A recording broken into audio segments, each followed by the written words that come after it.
Hey, welcome to the Hangar Z podcast, brought to you by Vertical Helicasts.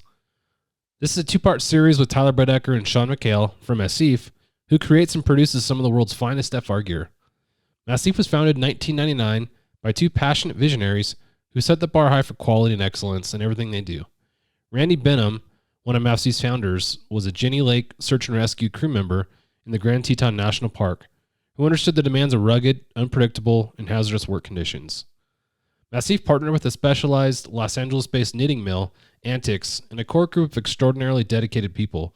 Together, they've invented never-before-seen FR fabrics and applied them to innovative clothing designs for numerous climates and contexts. During this conversation, we talked to Tyler, who is a U.S. Navy veteran, having served in the U.S. Navy for 6 years as a naval air crewman, with 3 deployments in support of Operation Enduring Freedom and Operation Inherent Resolve. He has multiple certifications as a rescue swimmer, search and rescue petty officer, SEER graduate, and more. Sean is a U.S. Marine Corps veteran, having served 10 years as a Marine Corps tilt rotor crew chief on the MV-22 Osprey. Sean is in tune with the aviation world. He is deployed with the 31st Marine Expeditionary Unit and the 15th Marine Expeditionary Unit in support of Operation Enduring Freedom in 2009 and Operation Inherent Resolve in 2015. Sean's a licensed private pilot. He's a skydiver and a scuba diver, but will also indulge in sailing, surfing, and any outdoor activity. In this episode, Sean and Tyler talk about their military careers and their path to Massif. They also talk about some of their funny experiences during their time in active duty. I'd like to thank our sponsors, Metro Aviation, Anodyne Electronics Manufacturing, and MD Helicopters. Cheers. Welcome to the Hangar Z podcast, brought to you by Vertical Helicasts. The Hangar Z podcast is the first and only podcast dedicated to promoting and exploring the personnel and equipment behind the missions in public safety aviation. Join your host, John Gray, Jeff Ratkovich, and Jack Shanley. Still southbound, skidding to a stop. Stand by here. Looks like they're getting ready to bail. Heads up, guys, bailing. Okay, the guy, he's running through the house, jumping the fence, threw the shotgun, threw something out. Grabbing the shotgun. Don't go over that fence. Don't go over that fence. Grab the shotgun again. He is armed. Stay there. Hold your position. 4 on the stop. You're in custody. Good advising code 4 on the stop. Hey, welcome to the Hangar Z podcast. I'm your host, John Gray. I have a really cool conversation in store for today. I'm jealous looking at Sean as he's sitting in the Bay of San Diego. But actually, that's a good segue. We hung out there not long ago at Echo, and I think you pointed out we were directly behind where you're sitting now when we were hanging out. So that little landmass you can see right over my shoulder, that's where we were all hanging out, having bonfires with the Echo crew and the SR3 crew, and so we all first got acquainted. So yeah, well, I actually met you guys at Echo in Austin for the first time, and it's cool because the SR3 boys came to our booth and they took our booth over. We'd walked away. I think we were going to one of the conference classes, and we walk out and the SR3 guys are sitting at our booth, our recording booth, and they've got a dog in a chair and they're all sitting around and it looks like they're just hanging out. And we're like, oh, cool. Well, later that day we see a social media post rolls out and they've got a dog with a headset on and they're like, they've recorded a fake podcast. So that sounds just like those boys. Yep. Absolutely. So yeah, it was really fun. But yeah, we got to hang out with you guys a little bit in Austin. That was really fun. And then again in Echo for San Diego. So it was cool to see you guys at Echo in San Diego, and we talked about doing this podcast. And you guys support Echo as an organization in a public safety conference. So we appreciate you guys for doing that. Going back to Austin, the cup that I'll get to with our drink of the day. This was from Austin. It's one of your guys' nice cups, the 10 pint cup. Dave, I think, had brought those over from your guys' booth, and they'd rolled in with a big old jug of beer from one of the local breweries for us. So that was cool. To forward the conversation, really honored to have you guys on today from Massif, Sean and Tyler. You guys have a really interesting background and are doing some really cool stuff for our industry. Safety is kind of one of those things that is blasé sometimes to talk about. But I feel like your guys' company has done some really cool stuff to make our industry safer while, making it kind of exciting, some cool apparel that goes with that. And it's kind of the opposite of kind of what you expect. So it'd be interesting to get into what you guys are doing in Massif and how you guys are doing that. But to start, let's just hop into drink of the day. and then we'll roll into the introductions from there. So I previewed my Massif Cup. I'm going with a Coke and rum today in honor of Jeff Rakovich and Mike Reno.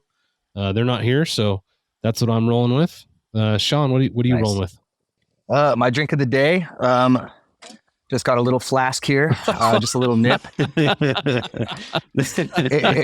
got the SR3 sticker on here. It could be water. It could be 2 pints of Woodford Reserve. You never know. But That's like a gallon jug. I don't know where you got it takes a village.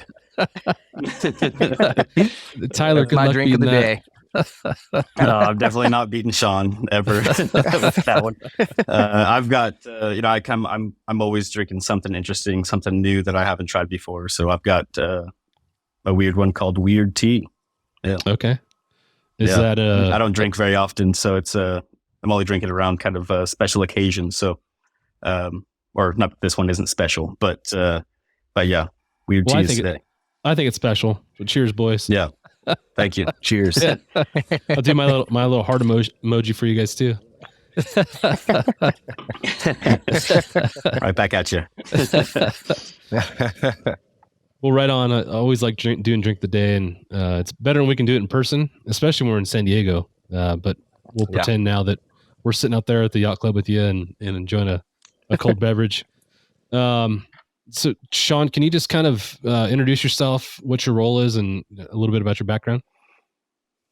Yeah. So I've been with Massif 3 years. I actually just got promoted. I am now a military or a government accounts manager. Is that what it is, Tyler? It's Tyler's role. I snuck up on him. Yeah, that's government sales manager. There we go. So literally the same job, but a fancier title. I was in the Marine Corps for 10 years before that. I got out February 2018. I was a air crewman on the MV-22 Osprey. So while the pilots were wiggling sticks up front, I was doing all the cool stuff in the back, whether that was packs and cargo or shooting guns, hanging outside the aircraft, calling us into zones. Loved doing that. Miss it every single day. I live right outside of the Marine Corps base Miramar airfield. So I get to see my baby girl fly over all day, every day. So yeah, that tugs your heartstrings when you see it fly by, right?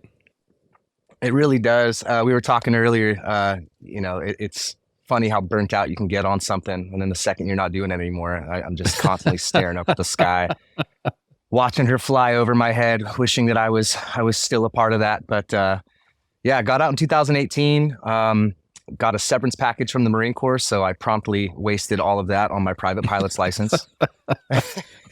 I was pointing myself at commercial aviation, going to use the GI Bill to go that route.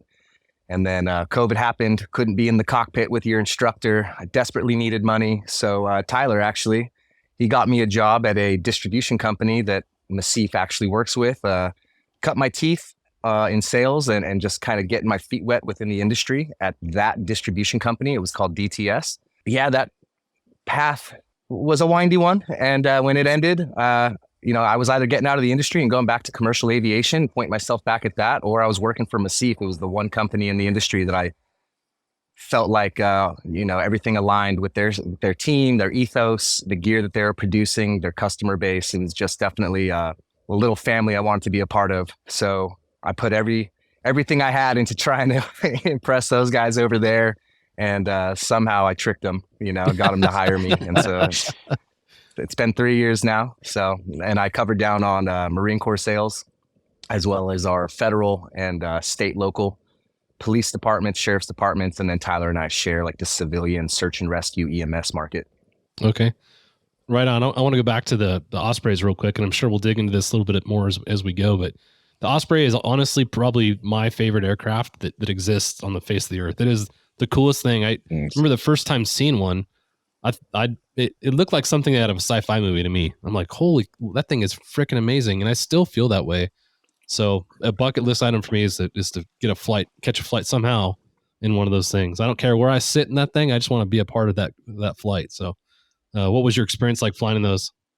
It was pretty phenomenal, honestly. I mean, it's a very different aircraft. It's a fly-by-wire style aircraft. So not a lot of hydraulic systems, and it could be good or bad. Some people have an issue with it, some people don't. But as far as flying in it, man, I couldn't imagine flying in anything more fun. I mean, we get to go low and slow as a helicopter, get that scenic view going, land anywhere we want, stop on a dime. But when it's time to go, we can turn into an aircraft, and now all of a sudden we're going 300 knots. The benefit that provides to every branch of service is just phenomenal. Because my last deployment, we would launch from the ship and take people inland, and we would have 23 fully loaded combat ready Marines on that thing, and we'd drop them in the zone, take off, go back to the ship, pick up another 23, bring them back. By the time we're making our third hit, we've got over 60 Marines in the zone. And finally, the CH-53 is dropping off its first load of 25. So from a speed aspect, it's just you can't move around the AO any quicker. It alleviates a lot of those issues, like the Black Hawk Down issues, right? Small arms fire, getting shot out of the sky by RPGs. We don't hover that low typically. We can go up to 24,000 feet. We do a tactical straight in. By the time you hear us, we're already damn near on the ground. Yeah. And those engines are so powerful, they lift us up and get us out of there. So it's a thin-skinned aircraft. There's not a lot of protection, but our protection is really just our speed. Yeah. At max air speed or forward air speed, what was it pretty smooth, or what was that like? It was pretty smooth. So a lot of people want to know about like the transition from helicopter mode into airplane mode. And because it does have that stubby wing, you generate a little lift using the helicopter flight control surfaces. You generate a little bit of lift so that you can then rotate the nacelles forward. And there's enough lift being generated off that wing that there's no drop, or, it's a very smooth transition. And you almost kind of like, when you're on your feet, which is kind of cool as the aircrew, the pilots are sitting there in their seats, but I get to stand in between them.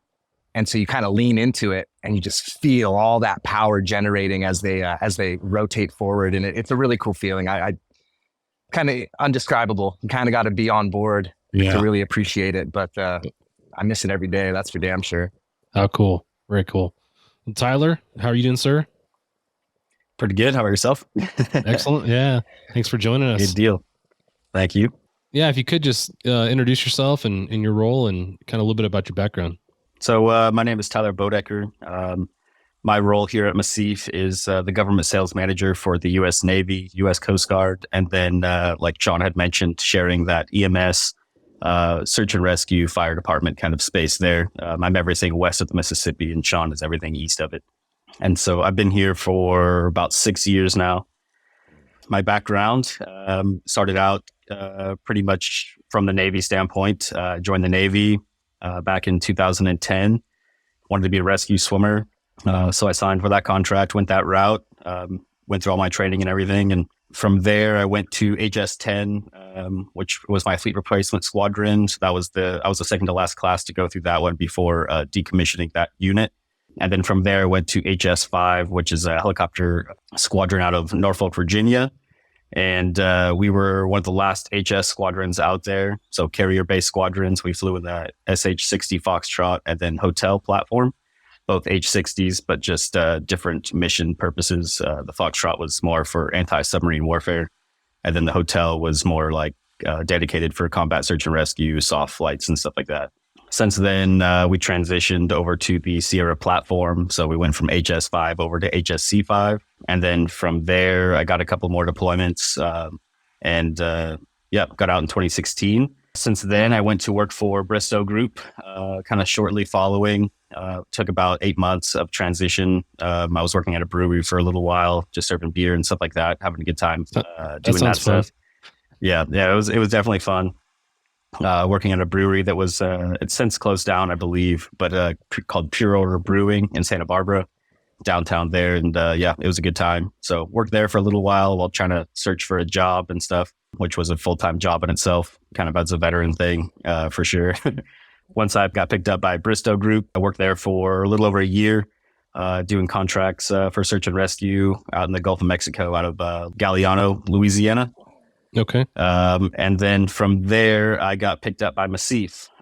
which was a pretty random career switch. Wasn't really expecting at the moment. The getting hired on story is fairly interesting and maybe a little long-winded. I don't know if you want to hear that one or not, but Yeah, definitely. It was about a 2-year long process. Not necessarily that it was active for 2 years, but the initial start for it was right when I got back from Iraq. My whole command was still deployed. I came back a little bit early because I was transitioning out of the Navy, and I was searching a buddy's couch in Norfolk, Virginia, and my boss, Charles Sexton, who is our director here at Massif, and he lived actually across the street from us. And I've actually seen him as he was working for another distributor at the time, but he would come into our squadron pushing Massif gear, actually. So I vaguely knew him through that and recognized him and stuff, as neighbors. But he saw my mountain bike sitting out front. From there, he hit up my neighbor and was like, whose bike is this, and was really intrigued because he's an avid mountain biker. And one thing led to another. And I ended up walking over to his house later that day, and he hooked me up with some hats, cups, the same kind of cup that you've got there, similar kind of hat. Like Massif has been known for swag for quite some time, for sure. So he asked if I was interested potentially in a sales job because I told him I was getting out of the Navy, and he said that they were looking for a position in the next couple of years and to keep, in touch. And we connected via Instagram. And from there, 2 years roughly later, I was working at Bristow and posted a picture of me getting hoisted out of the S-92. And he just commented on it, asking if there's anybody from the community looking for a job. And, I was kind of ready for a little bit of a switch up at the time, and kind of just raised my hand and volunteered to see where that resume would go and what would happen. And about 30 interviews later, a flight to Ashland and a flight to Las Vegas for SHOT Show. Wow. Interviewing at both was pretty interesting and grueling, but it was awesome. And 6 years later, here I am. That's cool. Massif definitely makes the process to get into the family a little bit long-winded. You pretty much have to interview with everyone in the company, and the whole time you're like, well, you don't know if you have the job, you don't have the job. You're meeting so and so from accounting and so who does this, and you're just like, what? How does any of this matter? But it's just because it really is like a tight-knit group of people, and they don't want to let anybody in that they don't want in. So a lot of our aviation units are fairly small in size, and I think that's the best is when you have a long selection process. I think it's Terry Miauchi that says slow to hire and quick to fire. You want to be slow in that meticulous selection process, so you don't let someone in the front door that ruins the culture that you've got, and that culture is important, especially for what you guys are doing. You talk about the swag that you guys give away. You guys are known for your swag. You got some awesome stuff. So if you guys find yourself at a show and Massif is there, you've got to get there before they sell out of their, not sell out, they run out of their swag. But it's funny. It's like you guys have mastered the street drug trade. You get a little bit for free to begin with, and then you got to start paying for it. But no, it's great swag, and you guys have a great product. Going back to the rescue swimmer thing, the only other rescue swimmer I know is Jason Quinn. And he's one of the most solid guys with probably the most energy that I've ever seen somebody possess. Lots of energy. Would you ever find yourself in a swim off with Jason Quinn? Thank you to our sponsor, Metro Aviation. Metro Aviation, the world's largest family-owned air medical operator, offers comprehensive aircraft services with 140-plus aircraft in over 25 states. The Completions Center installs medical and law enforcement kits and avionics, serving diverse aviation needs, including offshore, utility, VIP, and corporate sectors. Ooh, I mean, he still swims. I don't really swim very often anymore, but back in my day, maybe I might be able to give him a run for his money. But maybe give me a year. I'll start training for a little swim off with Quinny. Echo 2024. Tall. Yeah, he has that Echo swimmer's 24. body, that 6'3" lanky swimmer's body. He's getting 4 times the amount of pull off of each one. I bet you that guy's a beast in the water. I can just work out and tell. Yeah, he's probably pretty quick. Comparing the Navy rescue swimmer program to the Coast Guard rescue swimmer program, what are some of the differences and a little bit about the similarities?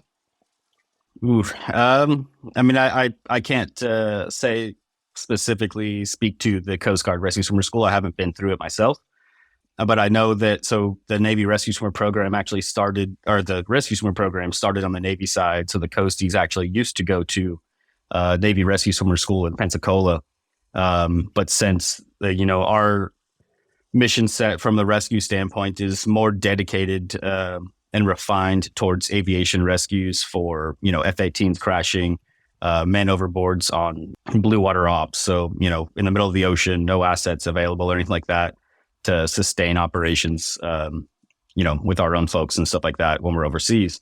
The Coast Guard, to my knowledge, has pretty much refined, our program into more of that civilian, fishermen's and that whole world. They've certainly refined it to work for them in that field. And they certainly get a lot more rescues. That is for sure. They're a lot more active once they get out into the fleet and stuff. Definitely. Okay. For us, rescues are kind of far and few between, but when we do get them, usually they're pretty good stories behind them and stuff like that. But certainly a lot different focus points, but very similar when it comes to the flying aspect and things like that. So, all right. Yep. Very cool. You talked about operating off of an aircraft carrier, and if you listen to the podcast, you know that I'm a nerd for aircraft carriers. I think that's like the coolest thing. So I'll, be interested to dig into that a little bit, but just broadly, what was your experience like operating from a carrier? I think in the Navy, we do get kind of, or at least from one's enlistment, I got pigeonholed a little bit to only know aircraft carriers. I didn't really deploy on any of the logistics ships or anything like that to experience that expeditionary helicopter commands. But from that CV-based side of the world, it was a lot of fun. We have a really big shop. Usually we get a lot more money than the expeditionary squadron. So before we deploy, we kind of, dump a lot of money into gear and, flight suits and, all the stuff that we really need on deployment. You get to know your entire shop really well instead of kind of that like just little clicked segments of your shop when you jet out to different ships. So there was a lot of great aspects of it along those lines. The people I deployed with, their family, you're with them 24/7, literally for about a year, roughly on average. So that part was epic. I loved being with the people on the carriers and stuff. It's also, I don't think that you get claustrophobic or that kind of real in a tight spot for a long period of time, like the guys on the DDGs do and stuff. So, there's 5,000 people on an aircraft carrier. The flight deck surface area is like 5 acres or something crazy like that, so there's quite a bit of space. You can go for runs on the flight deck during certain times of the day or, depending on what's going on. We'll have turkey trots, Thanksgiving, where you just run a couple miles on the flight deck and random things like that. So there's certainly aspects to it that are a little bit more, you have a little more freedom, to kind of just move around in general. Yeah. But with that, I remember Fitbits first came out and we were averaging about 20,000 to 25,000 steps a day. And that's not even really including the flights of stairs because they're so basically ladders, so you definitely get a lot of walking, a lot of moving. Yeah, no kidding. For sure. For the living quarters, how many folks were in your living quarters? That depends on, I think, the berthing that you're in. Some deployments, it was kind of secluded to just our aircrew shop because they wanted us right below the flight deck for alerts to run up to the aircraft and launch for a SAR or something like that. And there was other times where we were in like the 150-man berthing, 250-man berthings, just mixed in with everybody else from our command maintainers and stuff. And, both had its pros and cons. Yeah. When it was just us aircrew, it would get a little rowdy, late into the night and stuff like that. But, and then you get a little more smacked around when you have the entire command sleeping in the same berthing. So, but yeah, that was always an interesting one. When we were up top too, we'd be right below that flight deck. So all night long, just F-18s running into a wall all night, you eventually figure out how to sleep with it, but it's loud. It's funny you bring that up. When I was in college, I lived in Santa Barbara, went to UC Santa Barbara. Oh, wow. There was a train that went literally through our backyard. And it was, when I first moved in there, I'm like, holy cow, how do you get used to sleeping like this? But at some point it just becomes white noise, which is really weird to think. So I can imagine totally. The first couple months were probably rough, getting used to the F-18 ambient noise, but at some point it becomes white noise. The last point I'll touch on with the carrier is we've had 2 previous interviews with folks that are on the carriers. One was Zoe Shade, and then we had the Wingman Med guys. They're both pilots, and now they're naval flight surgeons. And they both talked about it's called shellback tradition. Yeah. Is that what it's called? What was your experience with that? I'm actually not a shellback, so I don't have a whole lot of nerd. What a nerd! I actually got to become a shellback. So both of my deployments in the Marine Corps were on LHDs, which looks like a big aircraft carrier until you put it next to a real aircraft carrier, then it looks like its younger cousin. So still same kind of vibe, but I got ripped out of my rack at around 3:15 in the morning, shoved into the shower room, hosed down. I was wet all day. They make us do a WOG walk. So you're a polywog, right? And then you become a trusted shellback. So all the trusted shellbacks who have already gone through this, they get to dress like pirates. And they get to just march you around. And we have to do this thing called the WOG walk, where you bend over and you hold your ankles, and everywhere you walk on the ship, your hands have to be attached to your ankles.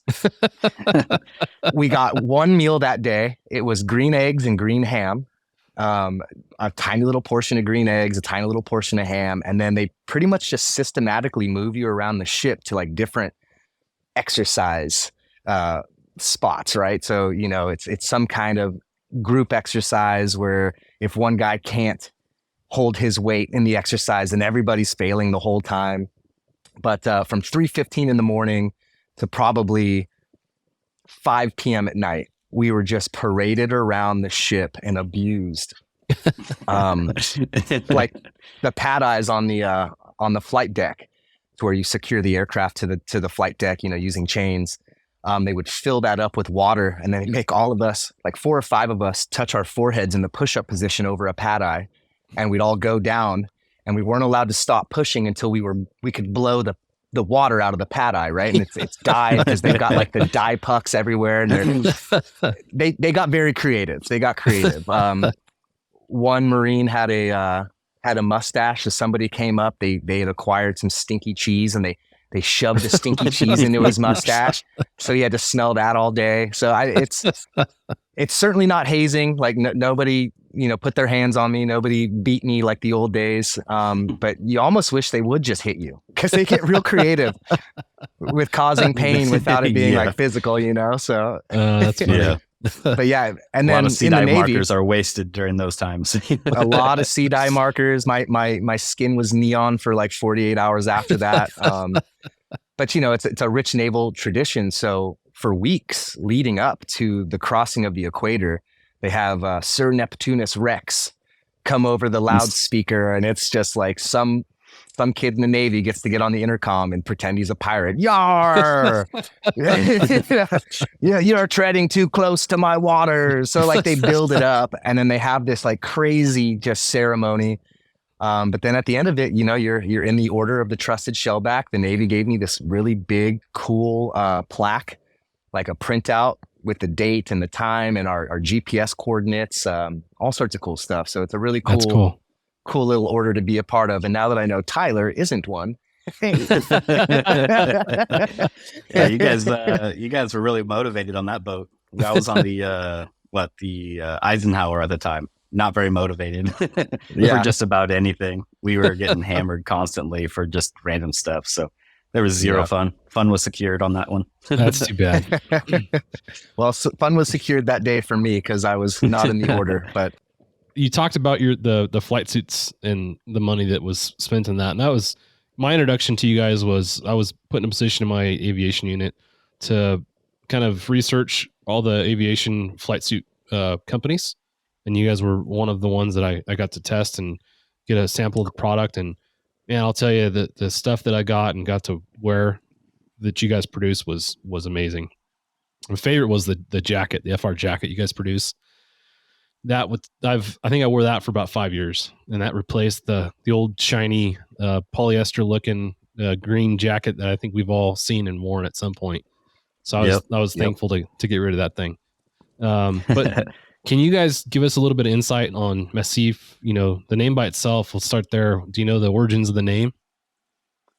So the Massif name, the terminology is like from my understanding, there's quite a few different definitions that kind of when you get into the details of it. But overall, it's a cluster of mountain peaks in one foundation, essentially. Okay. So the founders of the company, they were based out of, they were Jenny Lake Rangers. So it's out in the Tetons over there. And the Tetons, I believe, are one of maybe 2 or 3 technical Massifs within the North America. And so that's kind of where that name came from. That's interesting. I remember reading that they're from, that area, the Grand Tetons in the Jackson Hole area. That's one of my favorite places on the face of the earth. It's one of the most beautiful. You talk about extreme land masses and extreme weather. It is awesome there. Yeah, like I said, one of my favorite places. So really cool. That's kind of where it originated. Can you talk about what their desire was and what they created? To my understanding, when they first started Massif, they were essentially required to be wearing FR clothing, being rescue guys picked up by helicopters and stuff. So they decided to take matters into their own hands and start sewing these FR fleece jackets. They came in a few different colors, I think, like black and yellow and blue and yellow, but yellow seemed to be one of the common colors. He just started sewing in the back of his van. We still have that van to this day. It's kind of one of those like 15 passenger Chevy vans, the utility versions with no windows. He had a sewing machine in the back of that thing, just started sewing up fleece jackets for himself and his little crew. And then one thing led to another, and he just started sewing up a bunch of them for a bunch of his fellow wildland fire guys and whatnot. And from there, the story goes that he, wanted to turn it into an actual business and went to the fabric supplier, which is a Semtech Matchmaster that currently now owns us at Massif, which is a large knitting mill down in LA.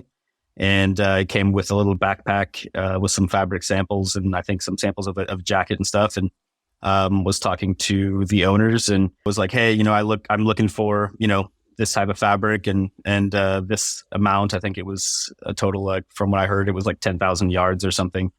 And they were all for, working with him and stuff and realized a little bit later in the conversation that, 10,000 yards wouldn't be a weekly order or even a monthly order. It was kind of indefinite for 10,000 yards. And for these guys, that's pretty small amount of fabric there to create for somebody. But they took a risk and made the fabric for him. And he had worked with the company from then on with Massif, and later, which is really cool, they ended up buying us as a company. So not only do they own us now since around the 2014 range, but they have actually been working with us since the inception of the business. So, which is really cool.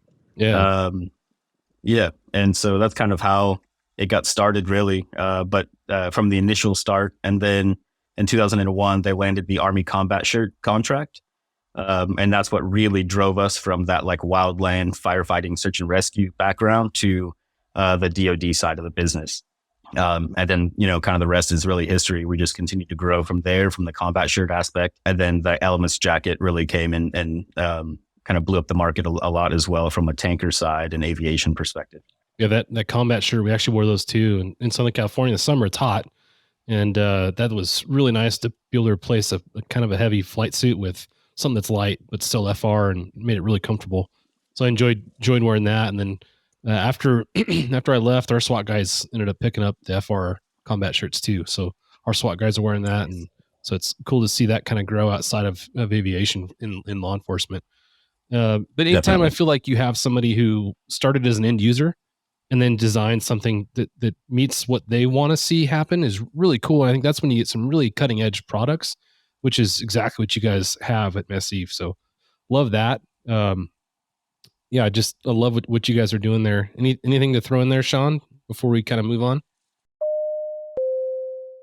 Thanks to our sponsor, Anodyne Electronics Manufacturing, a leading manufacturer of trusted special mission avionics for law enforcement, aerial firefighting, and utility operators. Visit www.aem-corp.com and learn how AEM's digital communication and loudspeaker systems, avionics consoles, radios, and specialty audio products can support your most demanding missions.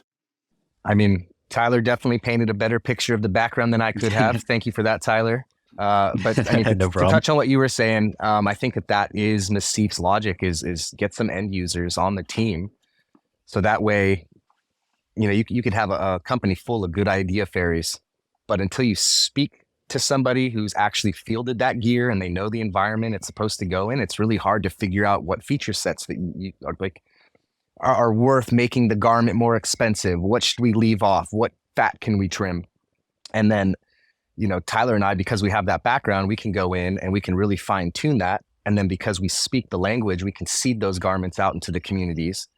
And then we know what feedback is pertinent, what's a big deal. You just have so many different people looking at the gear and the garments through different lenses. And we like to be that conduit to bring that back to our design team and implement those changes, which is why you'll see us go from like a version 1 to a version 2 to a version 3. It's because, we've been out of the game a little bit. Tactics have changed, climates have changed. As you can see with everything going on in the world, area of operations look like they're going to change. So it's cool for us to get to still go back to those squadrons in the military and talk to the people we care about and then brainstorm and figure out how to make them the best product that we can. And it really, it keeps us close to the aspects of the military we dearly, dearly miss, which is the people, but it keeps us far away from the bullshit. So if I'm in a squadron, talking gear with a bunch of Marines and, we're doing our thing, and then a disgruntled gunnery sergeant comes in and starts screaming, I get to go, bye. Not me. See you later. Yeah, not anymore. Yeah, being attached to the community is still great, and sharing the stories. And again, like you said, just don't have to be attached to all the bad things. You get to kind of remember all the good things and that's it. So love that part about it. You talked about the van. You guys still have that van? Yeah, we still have the van. It's parked up at headquarters in Ashland, Oregon, and still has a little wrap on it with the dog. One of our initial Massif mountain gear logos was this rescue dog with the barrel of water underneath its neck and stuff. So that's cool. That's on the side of the van as the tribute. Yeah. Instead of the free puppies and free candy sign, you got the free swag sign hanging on the front. Tracked all the aviation folks into the van. That would actually be pretty clever. I like that one. It's like the Snap-on truck. You see it pull onto the airport, and you're like, oh boy, he's gonna get the mechanics. Every time they walk out there, they're dropping a bunch of money. So for you guys, I'm sure it'd be the same way. Well, we kind of launched forward, and I want to go back a little bit to the hot seat questions. That's another tradition of the Hangar Z podcast. This episode will air after the first of the year. So I thought with that in mind, I wanted to kind of bring on some hot seat New Year's style questions. And I felt like you guys were a really good audience for these kind of questions. I'm sure you've got some good stories. So for the first hot seat question, and Sean, we'll start with you. What's the worst New Year's Eve party you've ever been to? Man, I think the worst New Year's Eve party I've ever been to, my last deployment in 2015, we got back right before Christmas and New Year's. And so I had lost 50 pounds on that deployment, 50, like holy cow, 130 degree heat index on the flight deck for, 9.5 months. It sweats it out of you. So I was ready to party. So me and some friends, we bought tickets to go see some live show, and I don't know where it all went wrong, but next thing you know, I'm hanging out with the literal Russian mafia of the San Diego chapter that I didn't realize. I'm just like, wow, a lot of Europeans in this group. This is really cool. Like 6 a.m. shows up, and I'm like hanging out with the Russian mafia with me and my friends, and they're doing a lot of stuff that we can't do because we're in the military. So we're sitting there wide-eyed and like, we're gonna get in so much trouble, and we're trying to figure out how to get out of it, but not piss them off because who knows what's gonna happen. But basically just a bunch of rambunctious Marines with way too much energy went out and found trouble, essentially. So it was actually a lot of fun, but it was the worst in the sense that, I didn't really bring in the new year. I just ended up in like a really weird downtown, high-rise apartment overlooking the city with a lot of people wearing Armani suits, and there we were. It just didn't fit in at all. Something's not right here, but I'm not sure what. Yeah. So That's funny. maybe it sounds more fun than it sounds bad, but I'm telling you, it was a pretty terrifying predicament. That sounds like a movie.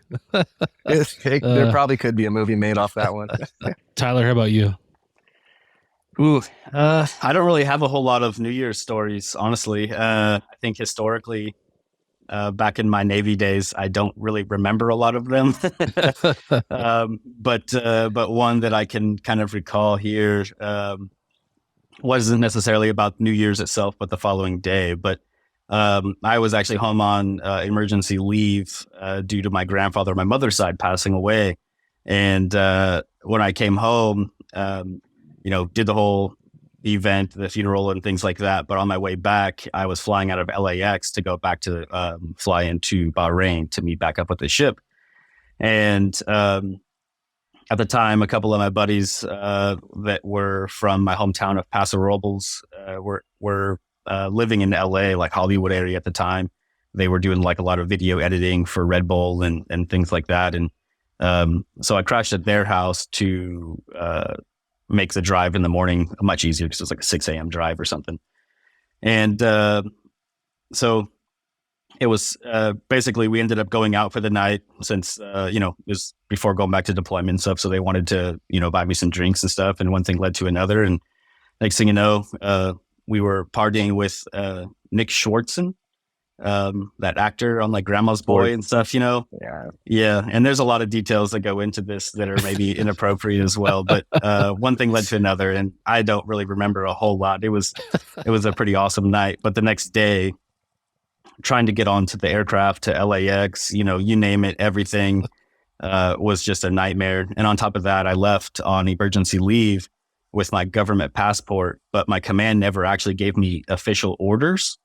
So getting back, I was really hungover a lot, and just miserable while trying to get into a Middle Eastern country with a government passport with no orders attached to it. So, it was just a lot of finagling and trying to talk people into letting me into the country. And, I'm supposed to meet with a Navy aircraft carrier, and story doesn't really jive very well like sure, with them over there. So. Yeah, good story. Exactly. Beat it. Yeah. But I ended up making it. It was just a rough couple of days. Especially since those are usually non-drinking countries. So they were probably like, no sympathy for you, you heathen. Yeah. Yeah. You chose your path. Yeah. I feel like New Year's Eve is always one of those holidays that's overblown for, weeks and months in advance. So the day the actual thing happens, it's always anticlimactic to me. I'm not a big New Year's Eve fan. In fact, at this point, we stay home most of the time now because I don't want to deal with all the drunks on the road and everybody else. But the one I remember the most, there wasn't really anything in particular that happened. In fact, it was, I think the opposite of that is why it was so anticlimactic was 1999 leading into 2000. And that was the year, obviously, that everything was going to shut down, the Y2K thing. And I remember everyone talked about all these things that we expected to happen. And we were preparing for the worst case event. I remember thinking, okay, when midnight happens, is everything going to shut down? Is the power going to go off? Like, had all these things in my mind that was going to happen, and it was nothing. Like, which was good. You don't want anything to happen, but you talked about so much of all these possibilities, and so that's the one thing I think back on and talk about. Overhyping something that was a major overhype for that. That was a weird one. That was overhyped New Year's resolutions and everything. Yeah. Well, that kind of leads into the next question. Are you guys, would you consider yourself a New Year's resolution kind of guy? I feel like I have a New Year's resolution every couple weeks. I'm constantly trying to I'm always like, I should drink more water. That's my New Year's resolution. And it's like June already. So not a real big New Year's resolution. I just know that I'm constantly trying to improve, and it ebbs and flows. Sometimes I'm doing really good, and sometimes I'm not. So yeah, I wouldn't say I'm a New Year's resolution guy, but there's a lot of resolutions coming my way all the time. All right, like it, Tyler. Yeah, I'm not really a New Year's resolution guy myself either. Every now and then I try to come up with one, but I just get so inundated with social media New Year's resolutions from everybody else that I kind of just I guess reject them in certain ways and aspects. But this year, maybe I might have one pretty set in stone. I went on vacation and got a nice little refresh this year a couple of weeks ago, and now I've got a few goals in mind that I don't necessarily want to call them New Year's resolutions, but just next year goals overall, So, yeah, I think that is something that I would kind of veer off of being a New Year's resolution, but kind of maybe theming my years and stuff like that as well. So it's not necessarily just trying to encompass everything every year. It's kind of just focus on one aspect of all the different, goals and just hit it for a year straight and see what comes of it. I like the theme. This last year we did that same thing. To go back, I kind of stopped New Year's resolutions because I feel like those last few weeks and then you're on something different because something changes. But so we picked up the idea of themes, and this last year for us was the year of yes. So for 2023 was the year of yes. And as we transitioned, from my career to push the podcast forward and just kind of go into this new season of life, we said yes to as many things as we possibly could. And man, it was a transformative year. It's been a really, really cool year. Again, now that we're with Vertical, like all these really cool things have happened, and it's been amazing just saying yes as much as possible. Having said that, I think 2024 is probably going to be the year of no. That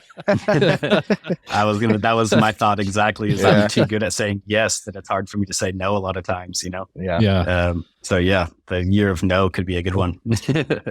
I have some buddies, actually some of my friends here, we do a yearly trip.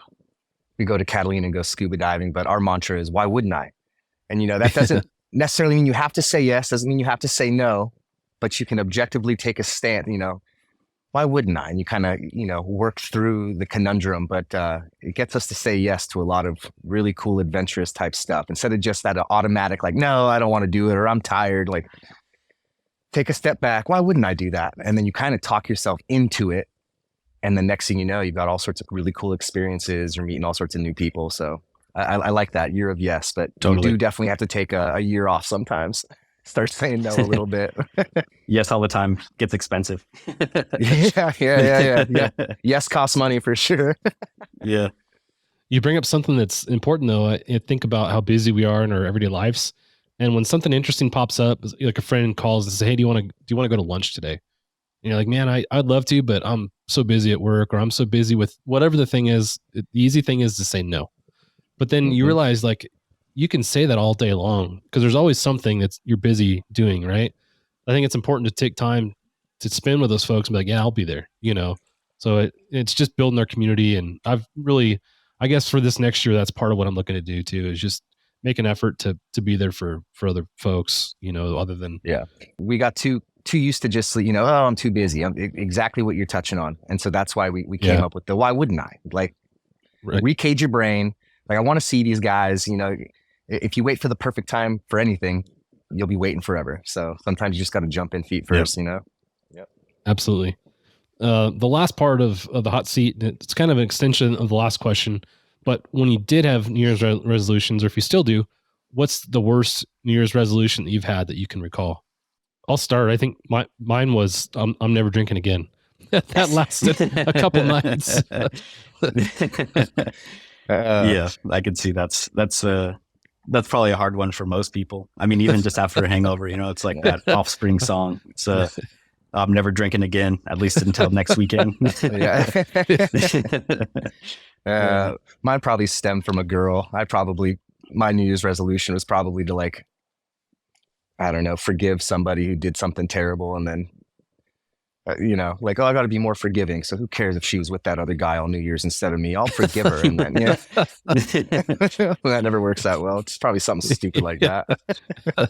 I mean, the thing that comes to my mind is the fitness one that everybody always jumps onto, because it does just die so fast. It inundates the gyms, and then, it just everything kind of, it's like chaos for the first 2 months of the year. And it always fails. You can see it in the gym memberships and the busyness of the gym and stuff. So, I would say, maybe as a collective, that's probably the biggest failure of one that I actively see every year, is that one, instead of being a lifestyle, it's just getting to the gym, I live in a fairly small town, and we have one little gym. And before COVID happened, we were members there. We went all the time. And then COVID happened and they shut the gym down, and all the members that were previous members there, lost their membership. So when they opened back up, you had to pay the membership dues again and all that stuff. So we're like, you know what, we're not doing it. But when we did go, it was what you're saying. You know, as soon as New Year's Day happened, you couldn't get in. There's too many people. You know, a 1 hour workout would take 3 because there's so many people using everything. So we just, you know, we tended to not go for like the first 2 or 3 weeks of January, and then it kind of gets back to normal. But yeah, that's in the herd a little bit. I think, yeah, for sure. Well, that's the hot seat. It was kind of different that usually we do that right from the beginning, and this one kind of happened midway through the first half of the hour. So thanks for partaking in the hot seat. That was fun, and yeah, some randomness for sure came out of that. I'd like to kind of hop into your guys' background and ask some questions, and you know, leads to where you guys are now and paints a little, you know, broader picture of who you guys are. So Tyler, we'll start with you on this one. And did you have an aviation? Did you have an interest in aviation as a kid? Thank you to our sponsors, MD Helicopters. MD Helicopters is a leading light helicopter manufacturer for civil and military operators worldwide. We build safe, agile, hard-working light helicopters that consistently deliver reliable performance. As a result, our operators enjoy superior confidence, backed by durability that enables more uptime. Not really, actually. You know, as a kid, I pretty much, my focus on life was motocross. I mean, from a really young age, riding dirt bikes was kind of, you know, the big thing. And growing up in Paso Robles, all my friends raced motocross. You know, it was just what we did every day of the weekend. We were always gone, you know, so that was kind of a big focus point of mine. You know, I've always thought helicopters were cool and things like that. But the only experience and really thought around helicopters was honestly getting chased by them on my dirt bike, running from them in the riverbed as kids and stuff, you know. Yeah. Where did you grow up at? Paso Robles. Oh, that's right. Okay. It's like central California there. But yeah, so it's like San Luis Obispo County, if others are unfamiliar. But we got chased by helicopters quite often on the dirt bikes and stuff as kids. But yeah, never really thought about aviation as a career. No, nothing. It was just kind of one day my dad asked me that question, you know, when I was around 17 years old, I think. Something like that, of just like, what are you going to do? You know, like you got to start thinking about it, man. Like you can't just ride dirt bikes the rest of your life, you know? So yeah, one day I just kind of got tired of getting asked that question and not having an answer, and was just hell bent on the internet and looking for random jobs and what really exists out there. And I came across Coast Guard rescue swimmers on like a little image on Google of a guy jumping out of a helicopter. And I always said that, you know, that I didn't really want to do a desk job. And then at the time I was working for my dad. He does decorative concrete, like really, really high end, you know, concrete along those lines, which is really, really attention to detail focused and things like that. And, you know, it was just backbreaking work. And that's not something that I was really like wanting my whole life to be revolved around. So I decided to break my back in other ways, in helicopters instead of concrete.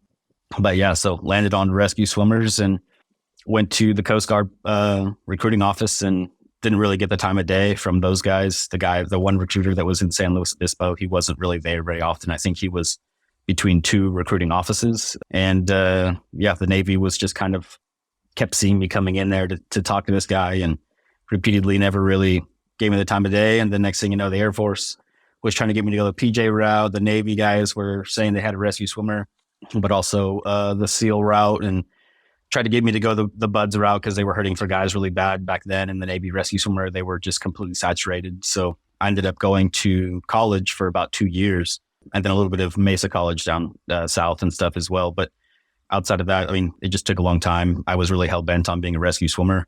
Didn't want any other contracts. So I waited that time frame and went that route. And they also had at the time a $25,000 signing bonus versus the Coasties had nothing. And it was guaranteed my schools if I could pass a flight physical, which they gave me the flight physical at MEPS.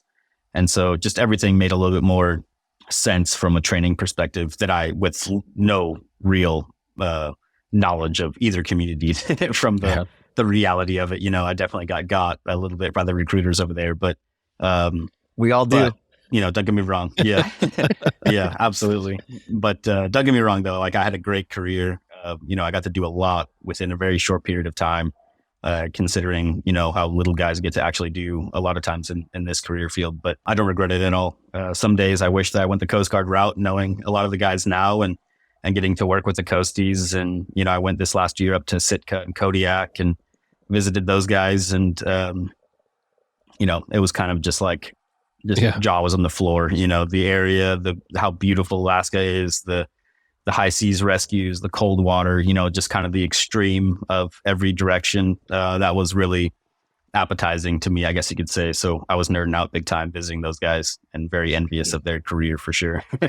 But then again, we got to shoot a lot of guns and shoot Hellfire missiles and blow stuff up and, work with the special operations groups and all these other things. So there's, each side has their kind of pro and a con to it. Depends on what you like. So yeah, for sure. Now, of all the aircraft you had an opportunity to operate out of, what was your favorite to operate from?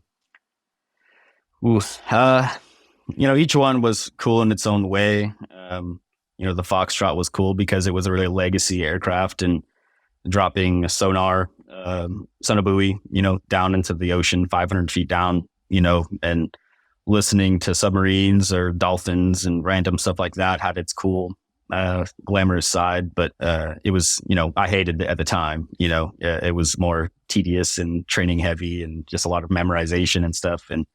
But now I miss it. I could probably still recall a lot of the calls and all this other stuff. And then the Sierra was awesome because there was so much room.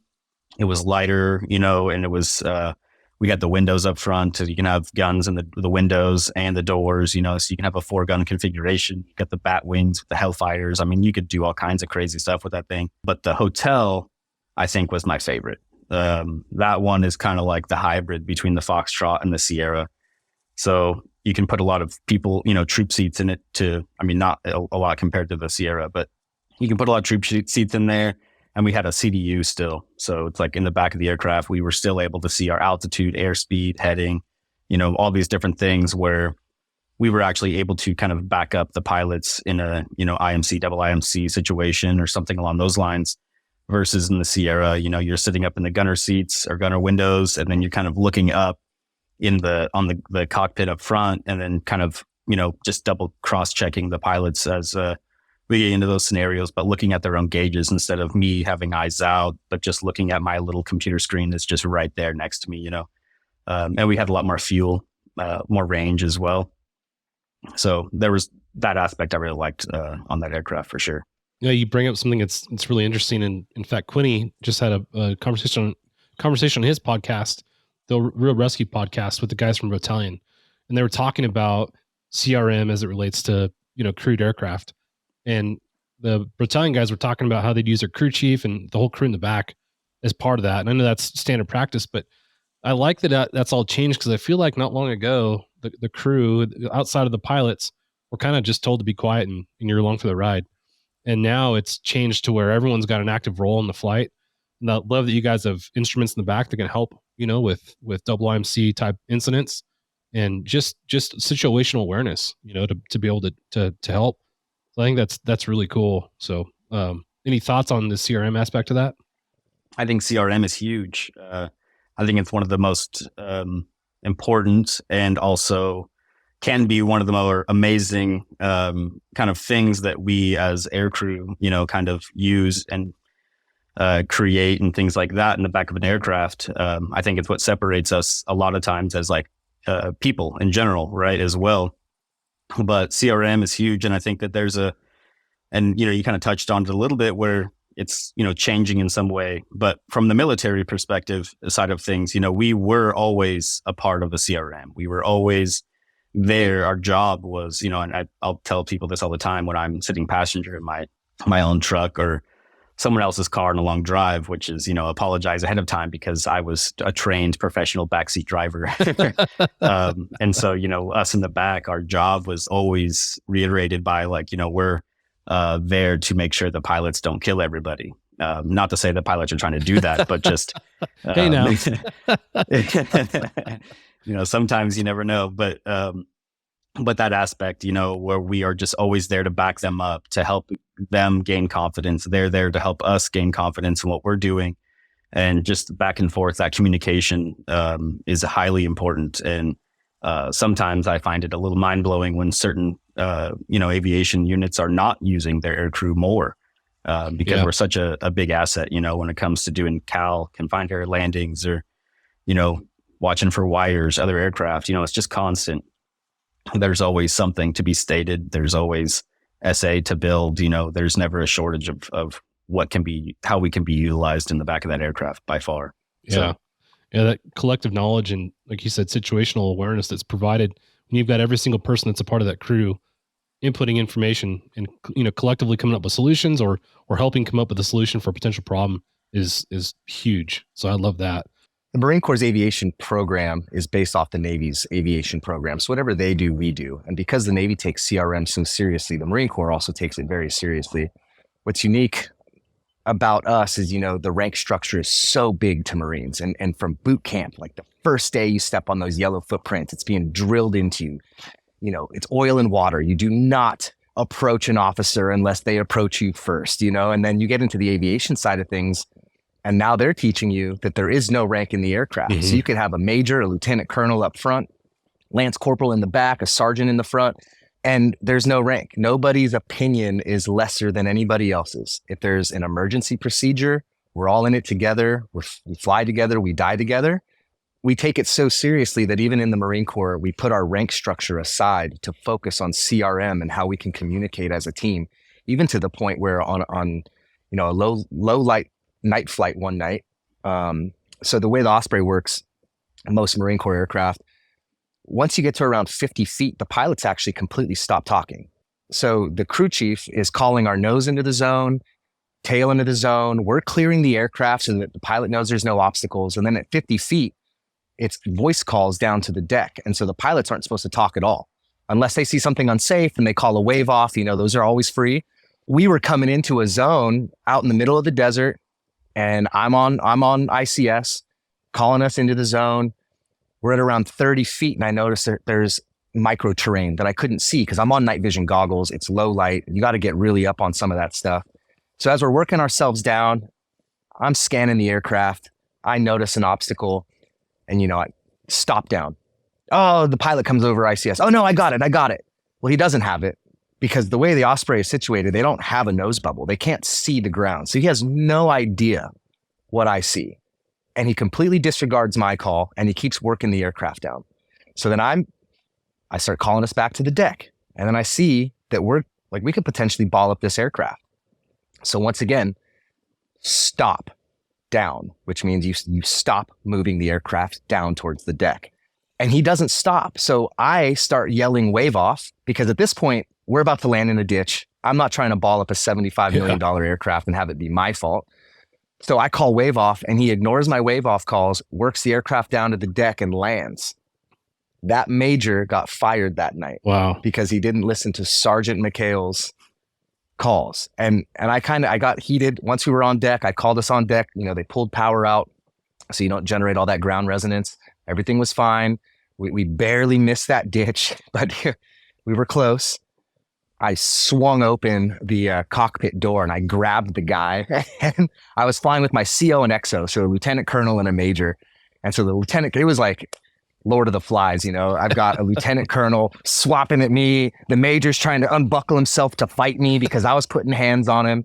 And then the lieutenant colonel finally comes over ICS, and he was like, "Hey, Major so-and-so, sit on your hands. All training is terminated." He's like, "I'm making a determination, crew resource management has deteriorated to a point where I don't feel safe continuing the training."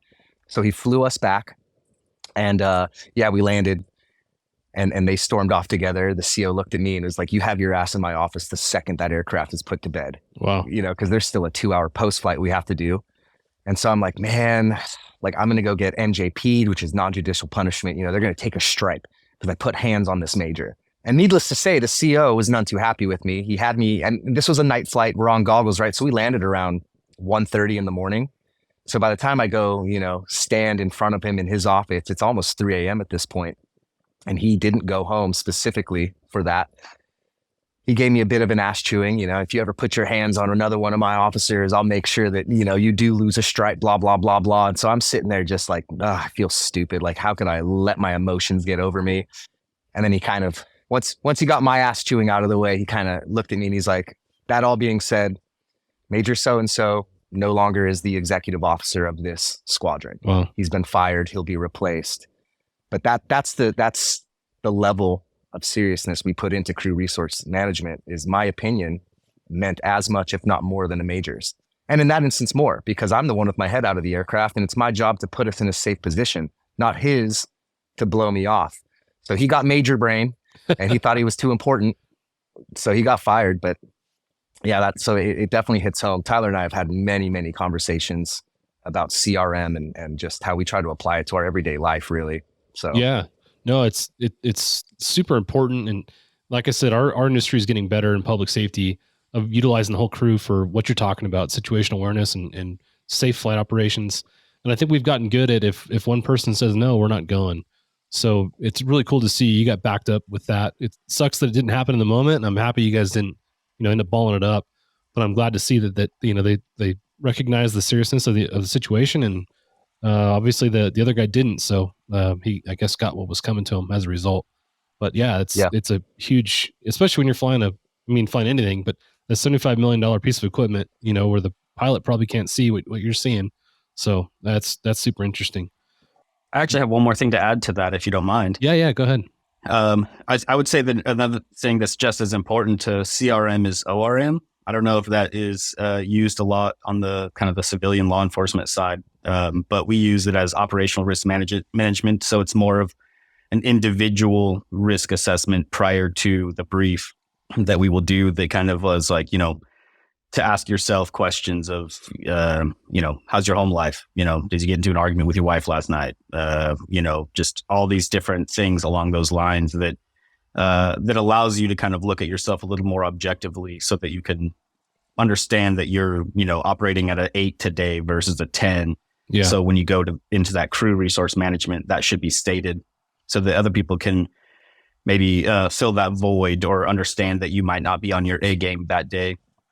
Or just simply that, like, it's too low and maybe you shouldn't fly today. We'll get, Joe over here to take your spot, So I think that is actually another really, really important key part to CRM management, especially these days with how much, stress everybody's under, just the world, the nature of everything, the place that it is, we're stressed every day. And to kind of look at yourself objectively prior to going on a flight, I think it's extremely helpful, and it was for us.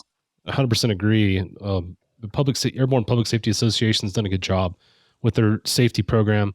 Ryan Smith ran that program for 10 years, and he was a big advocate of the SMS policies, and it includes that daily evaluation that you do. And like you said, you get basically a score for each day. And they recommend doing it before each flight as well. But you come in and it asks you, how much sleep did you get? What's the weather like? How much time do you have? How much time does your partner have?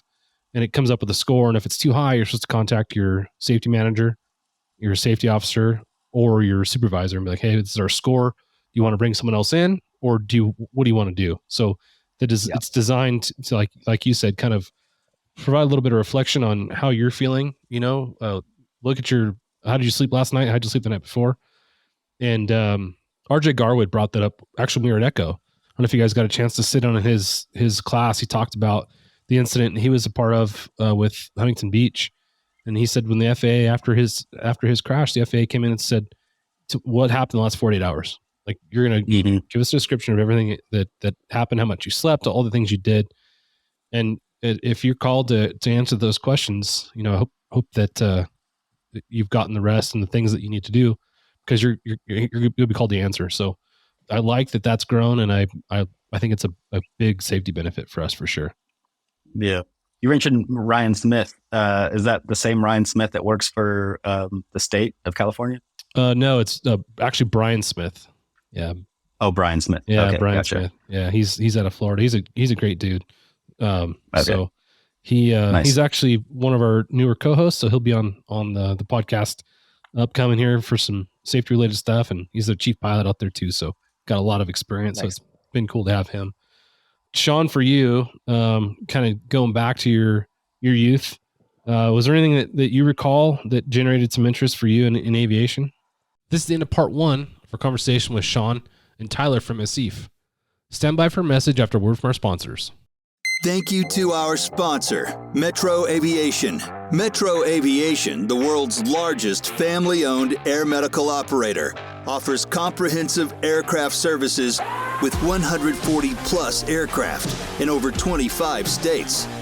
The Completions Center installs medical and law enforcement kits and avionics, serving diverse aviation needs, including offshore, utility, VIP, and corporate sectors.